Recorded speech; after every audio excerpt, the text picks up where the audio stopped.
Good morning, Rabotai. Erev Shabbat Shalom. A very common question that comes up during the summer months, especially for those who do early Shabbat, pray early. So many times, the husband and wife are not necessarily ready for Shabbat at the same time, or also the same thing with the children.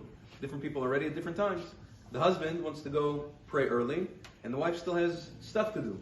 Or it can happen the other way around, right? The wife wants to be Mekabel Shabbat early for whatever reason, she wants a schut or whatever, and the husband wants to go pray late. So the question is, do one of the spouses or one of the parents Kabbalat Shabbat, does that impact the other?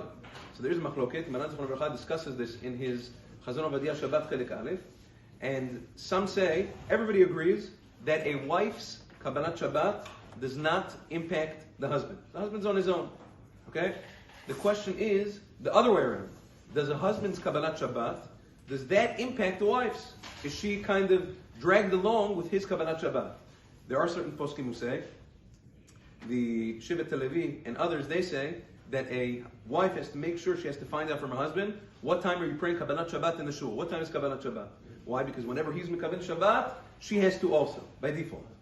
Maran Zichrono Livracha says that since it's a machloket, about a rabbinic law anyway, so therefore, he says, lemaskana, ledina, the halacha is that nobody's Kabbalat Shabbat affects anybody else. Everybody's on their own.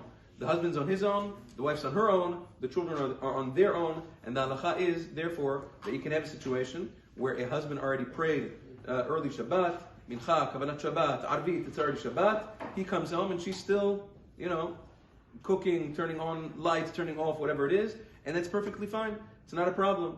That is, at least according to Maran Zichrono Livracha, there are others who disagree. The person wants to be machmir matov manayim, but according to the letter of the law, everybody is obligated to make their own tosefet Shabbat, to be mosif mechol lakodesh, to add on from the mundane from Shabbat onto the mundane, and also nobody's bound by anybody else's Kabbalat Shabbat.